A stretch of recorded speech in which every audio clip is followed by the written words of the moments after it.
I think we need a drum roll over here. We're introducing a new video. Well, now that image over there looks a little bit challenging, doesn't it?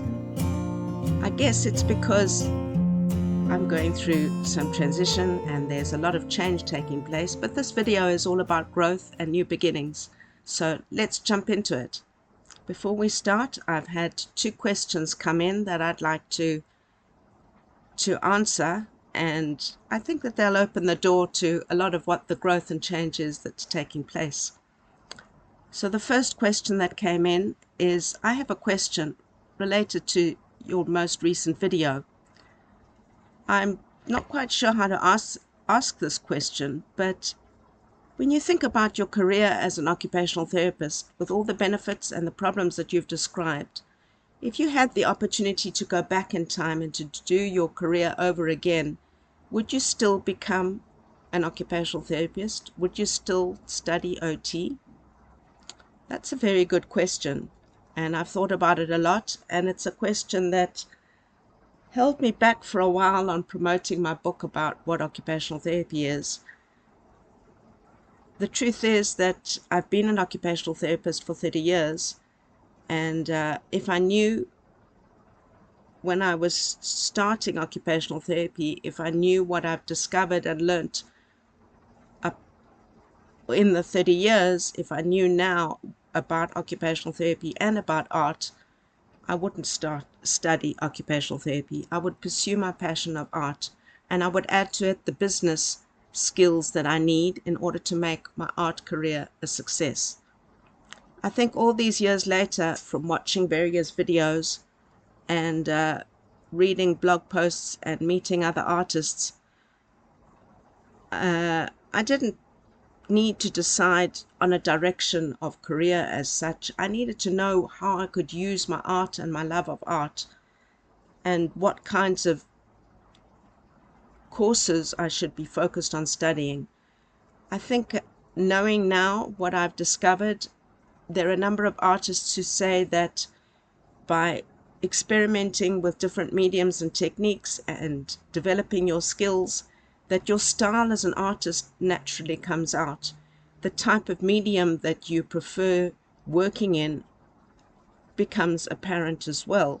So it wouldn't be that from the outside I'd have to know whether I'm doing fine art or photography, which is, I suppose, a form of fine art, or pottery, ceramics, or whether there was another way that I'd be using art, maybe graphic design.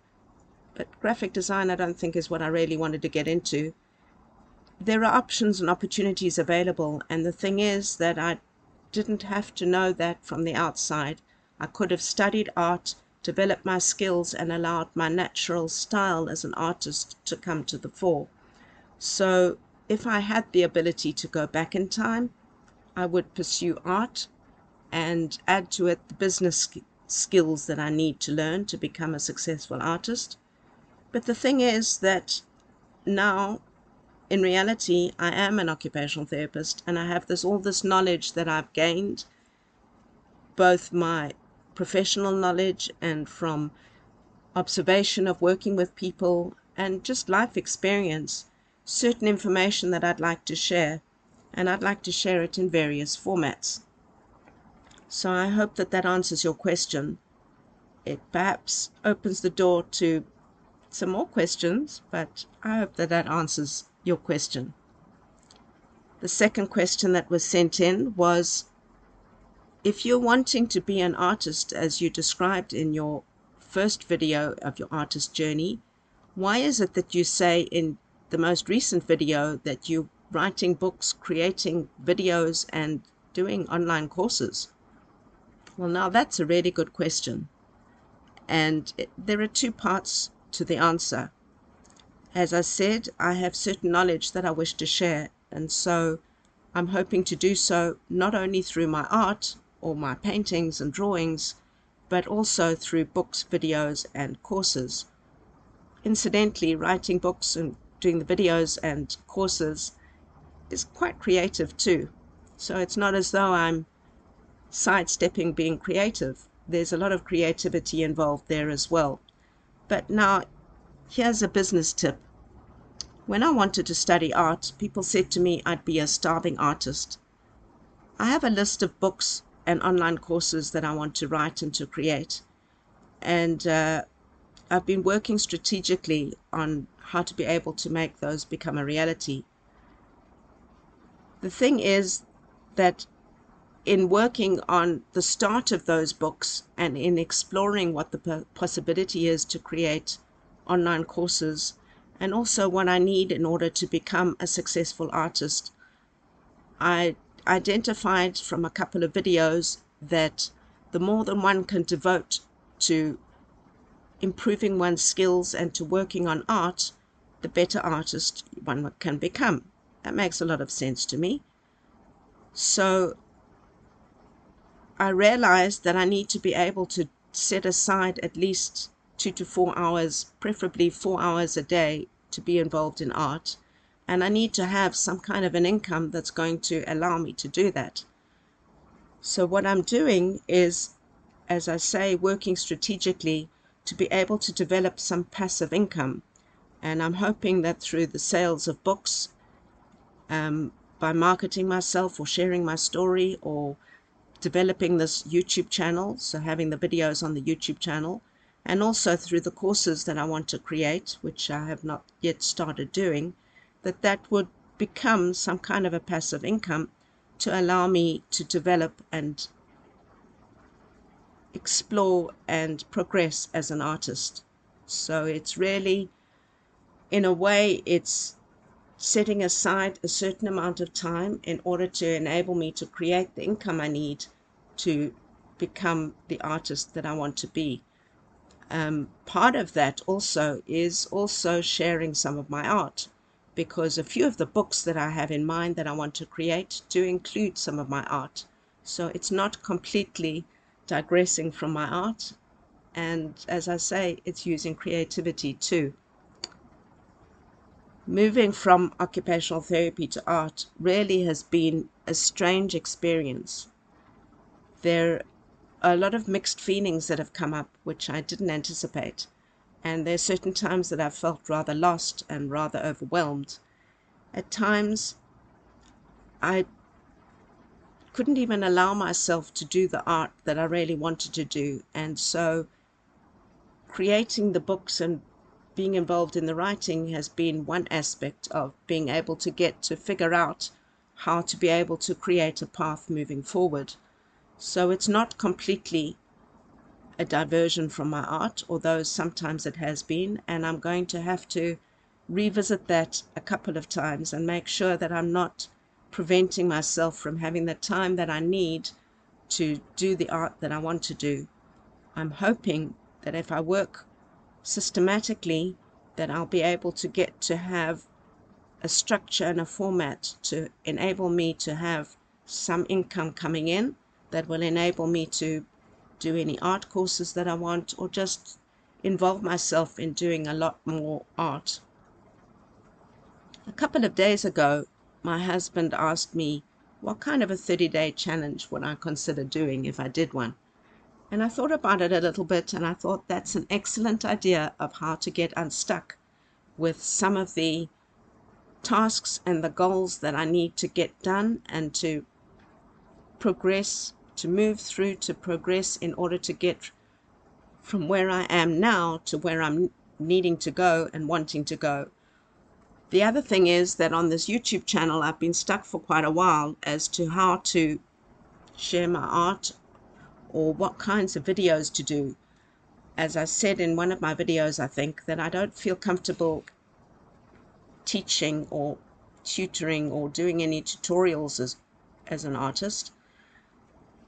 But perhaps information I could share, but I don't feel comfortable showing people how to do the art itself, because I don't feel skilled enough as an artist. Although I do create a lot of art, there's a number of techniques and a number of mediums that I want to be able to perfect. And thinking about the whole concept of a 30-day challenge got me thinking about a couple of months that come along of Inktober, which is in October, that one spends 30 days devoted to the medium of drawing in ink. And in November is the month that's devoted to writing a novel, so I thought that those might be possible 30-day challenges that I could fit in, and I realized that if I have a series of 30-day challenges, that might help me to be able to achieve my goals. So I set about developing a couple of planners or journals. The first two that you see coming on the screen are two weekly planners that I developed, initially thinking about progressing in the goals that I need to achieve in a 90-day time span. And then I realized that having it as a 30-day challenge would make some of those tasks a whole lot more manageable, more tangible. It won't be quite so overwhelming or daunting a task to have to tackle. So I decided to develop the next journal, which is devoted to 30 days of growth, deciding on a goal that you need to work towards, and 30 days to write, to chart down what actions you're taking, what you're managing to achieve within those 30 days, within each of the 30 days, and then evaluating at the end what lessons you've learned, what resources you've discovered, how you've progressed, where you've got to, and where you're going to from there. So at this stage, I want to invite you to come and join me. Let's grow together.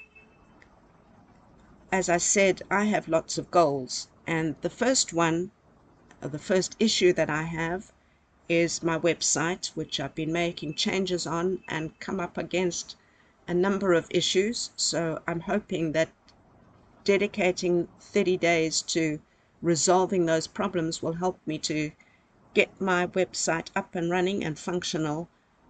It's up, but it's not running. So I'm hoping to shape that up and fix it up within 30 days. That I'm hoping to be the first of my 30-day challenges.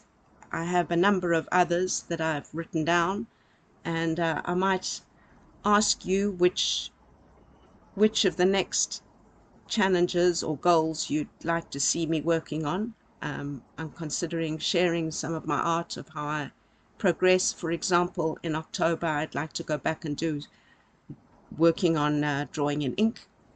One of the goals that I have also, just throwing it out there, is that I'm clearing out the space that I used to have my occupational therapy in and transforming it into an art room. It's not big enough. I'm going to need to move to a bigger space, but I'm working towards developing the art studio and workshop that I really want and I need in order to create the art and creative gifts that I have in mind to be creating. And a couple of days ago, in looking at some albums that I came across in putting away some of the books that I'm preparing to sell, I noticed that I had some photographs that I'm not really needing any longer for various reasons, and I'd really love to make those into some mixed media abstract art. Haven't yet planned them out completely, but in order to make those images as professional and as really get them out to be wow, beautiful art, I'd like to improve my skills in a couple of mediums. So there are a couple of techniques that I'd like to improve in using acrylic. I might use watercolor together with some pen and ink. In some of them, I might work along some of the tutorials related to mixed media. I do already do mixed media work, but I'm looking to gain and improve my skills. So that's some of the reason as to why I have a number of challenges, and some of the challenges are more business related and some of the challenges are improving my skills. So I hope that it'll be helping to share some of my art online, which has been a difficult one for me, and to create a format to be doing so. So I'd like to invite you to subscribe, to follow along these series of 30-day challenges, share your goals as well and what you would like to achieve.